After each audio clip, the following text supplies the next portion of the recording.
Hey everyone, Bill Lethman here for MoneyEvolution.com. In today's video blog, I want to run through a demo of our WealthVision financial planning software. So a lot of questions have been coming in about what exactly our software does and how we use the software to help our clients make financial planning decisions. So in this video today, I'm going to run through a hypothetical example, Don and Betty, and we're going to show what we do in WealthVision and how we work through some of these financial planning questions. So what we're looking at here essentially is our home screen, and this is Don and Betty's scenario here. It may or may not necessarily look exactly like what your scenario is, but I think you'll still get a pretty good idea of what we're doing here. Right here, we're showing things like net worth, their total investable assets, which as of today total just under $900,000. One of the really great things that WealthVision does is it really helps to bring all of these financial assets in together. So there's a lot of people that may have financial accounts at a bunch of different places. You might have a 401k plan at work. You might have an old 401k plan from a previous employer, IRAs, Roth IRAs, bank accounts. This financial plan can bring all of that in together. And if you set it up from the beginning, we have the ability to aggregate this data as well. So that's something I might get into later on, but we have the ability to pull that financial data into the financial plan from wherever that is, whether it's a Fidelity account or Bank of America account, most 401k plans. So almost any financial institution that you have access to the internet to view that account information online, you can import into WealthVision typically. So what we're going to look at in the WealthVision financial plan is what we refer to as a cash flow based financial plan. And what I'm going to do is I'm going to pull up our cash flow report here, which is the main screen that we're going to look at here throughout making some of these financial decisions.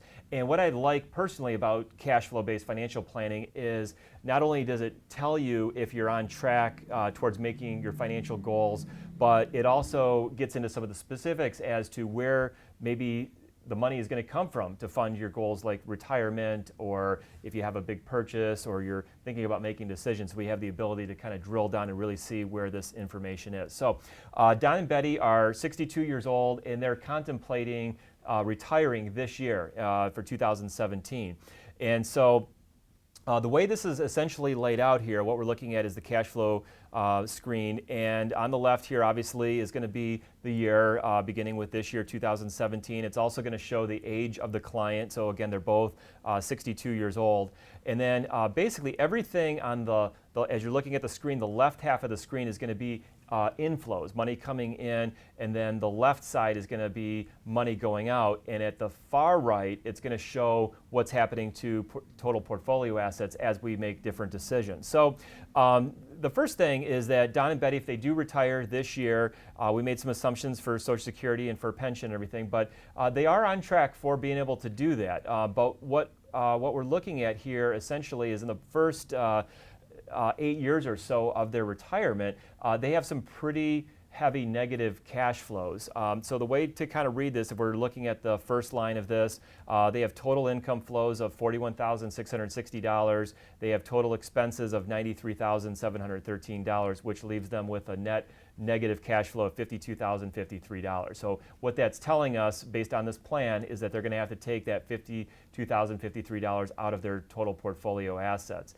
Now what this is showing, you might notice that total portfolio assets are actually going up a little bit here, but that's because the growth of those assets is more than enough to offset that negative cash flow.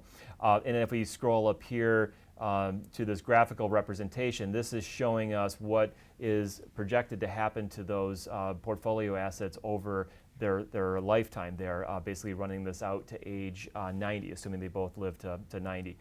So that's a very nice looking chart. That's what we generally strive for as we're putting these plans together. But Don and Betty aren't 100% sure if they want to retire. One of the things that's built into this plan here, if we click on this total income flows column, it's going to show us where those numbers are coming from.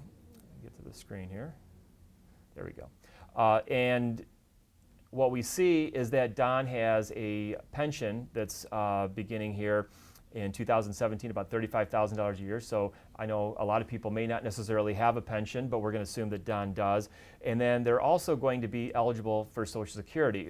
The way the plan assumes this is we turn Social Security on for Don and Betty at age 62. So we're going to get kind of a partial year's worth of Social Security there, $6,660 here the first year. And then if we look out here to 2018, that's going to give us a better idea of what Don and Betty might be able to expect from their Social Security going forward. And I think the way we did this, let's click on this for a second and double check. Yeah, so we have basically, Don collecting his Social Security benefits now. To collect Social Security at age 62, it's going to be reduced. So for those of you that know and maybe have watched some of my Social Security presentations, collecting at 62, if your full retirement age is 66, you're going to get about 75% of your full retirement age benefit.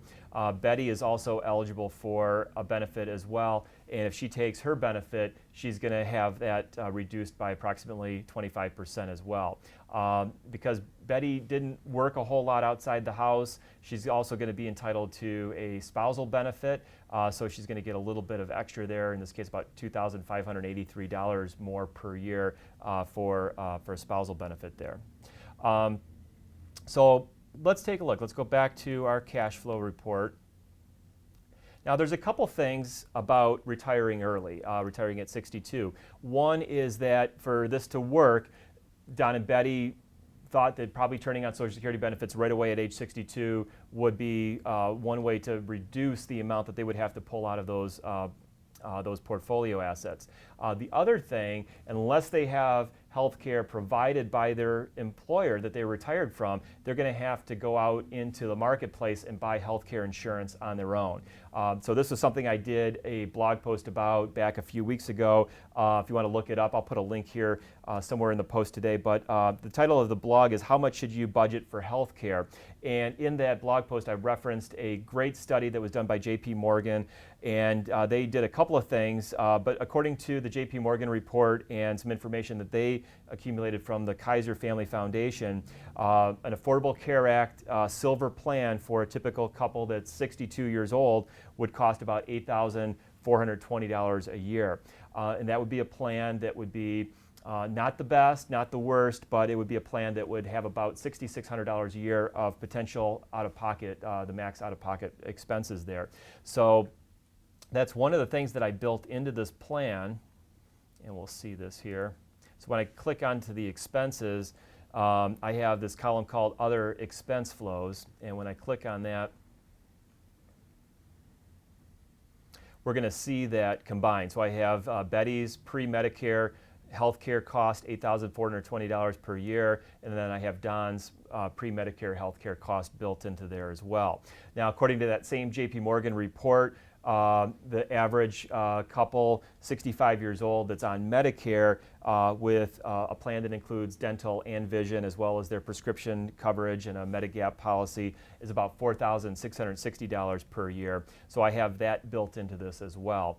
That's a little bit higher than the $4,660 because I have that indexed for inflation in there. So as you can see, healthcare costs are going to be one of the biggest factors there that are going to have people deciding when to retire, whether or not they should retire early. As you can see, almost $17,000 a year of healthcare costs before Medicare kicks in versus about $10,000 of costs afterwards. So, Don and Betty, again, they're not quite sure exactly what they want to do, but they're looking at this, and this is really helping them to bring all of this information together to plan for some of these things like their everyday expenses as well as other expenses like healthcare.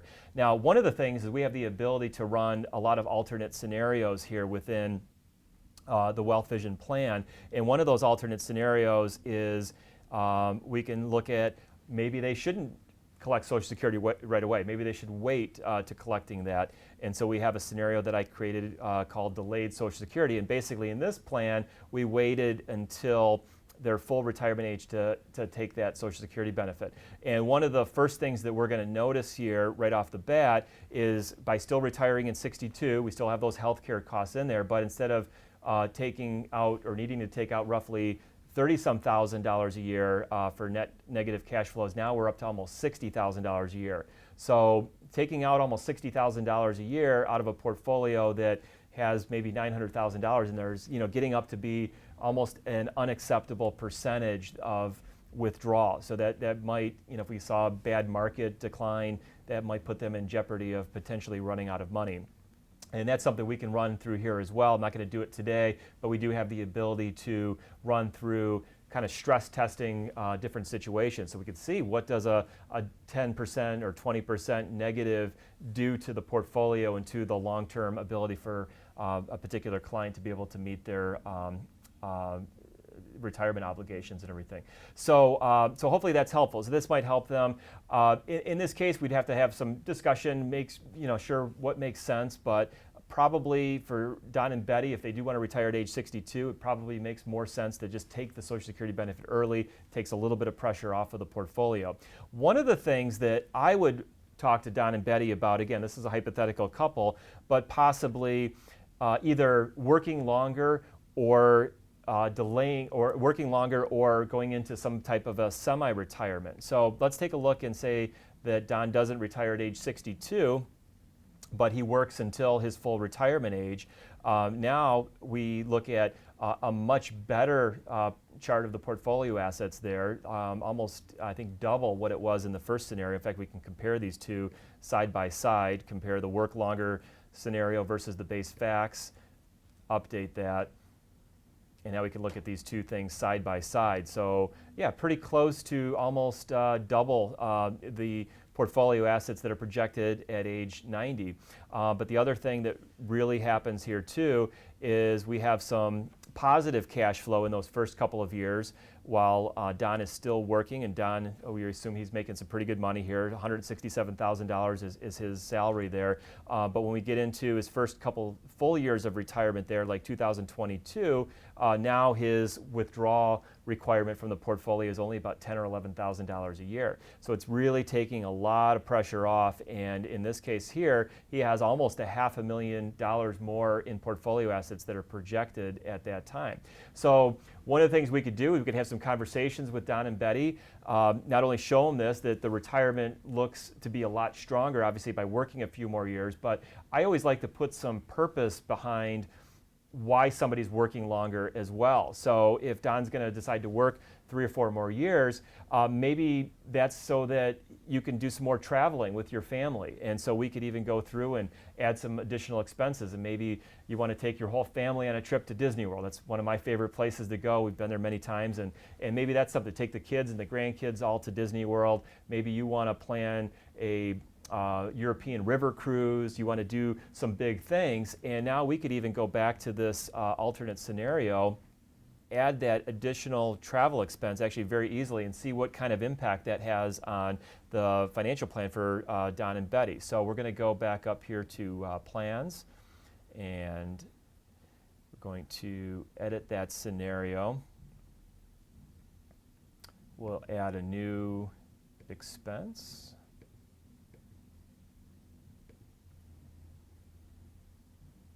And we'll call this travel.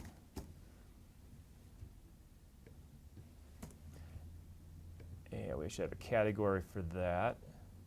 We'll put in $10,000 a year, and I think that should get them to a couple of very nice destinations there with that. We'll keep it indexed for inflation, and we'll say that we're going to keep that going until, as long as both of them are alive. So we'll have that go out to 2045 at the first death between whoever dies first. And we'll save that. And now we can go back to our cash flow, and we can see what kind of impact that $10,000 additional expense had. And really, it doesn't have that much of an impact at all, because Don working those few extra years, putting more money into his 401k plan, it allows them to get a larger Social Security benefit, and really just more money. It takes the pressure off of the portfolio, really has very little impact on that. So working longer is another scenario that we can play around with a little bit and see when an optimal time for somebody to retire might be. One last strategy that I want to show you here within our WealthVision demonstration is a scenario that actually is getting somewhat popular here with some of our clients. It's a semi-retirement scenario. And we're here in Detroit. We've got a lot of automotive workers, and like a lot of companies, these companies have frozen their pension plans. And so for many of these employees, they're no longer getting any additional pension benefit growth. So they might be able to take an early pension, sometimes as early as age 58, and have it be unreduced. And basically the same amount that they can collect at 58 that they can get at age 62 or 65. So we're going to look at an additional scenario that I have built in here to the WealthVision plan, and we're going to illustrate this. So Don, as we had talked about, has a pretty good income. He's making $167,000 a year, but let's say at age 62 he goes into a semi-retirement. And for this scenario, we're going to say, he doesn't have to find a new job making $167,000 a year, but here we assume that he's making $90,000 a year, so a little bit, maybe over half of what he was making. But the nice thing about this is that he's going to be able to do something we kind of call double dipping. So he's going to be able to collect that $90,000 a year salary, hopefully if he can go back and find a job. Many of our clients actually have their second job already lined up before they actually do this strategy, which is nice. So that takes a lot of pressure off of that. And then he's going to also be able to collect the pension benefit as well. So I have that all built in here, and we can go in and look at the cash flow for that. And that looks significantly better, and we can even compare that to the work longer scenario, which was the previously best scenario in terms of their overall wealth. And you can see, if you can look at these charts here, they're almost identical to one another. In fact, when we start looking at the assets, that's one thing that we look at. You're a little bit better off by working longer, but maybe that other job that he's able to get is maybe something a little less pressure than what he was doing. So there's a lot of things that we can play around with here. We've got some clients that maybe go into a semi-retirement and they don't even work in their same field. So maybe Don wants to be the starter at a local golf course, and maybe he's going to make $25,000 or $30,000. We can illustrate that here within the financial plan too. And you'd be surprised sometimes how $20,000 or $30,000 of income may not sound like a lot, especially for somebody that was maybe making $167,000, but that could allow him to delay that Social Security benefit so we can get up to full retirement age, help cover some of those health care expenses before Medicare kicks in. All kinds of things that we can do there. So I hope this demonstration has been helpful. Hopefully you got a pretty good understanding of what we're able to do here within the WealthVision financial plan. It's really almost unlimited as to the various scenarios that we can illustrate there.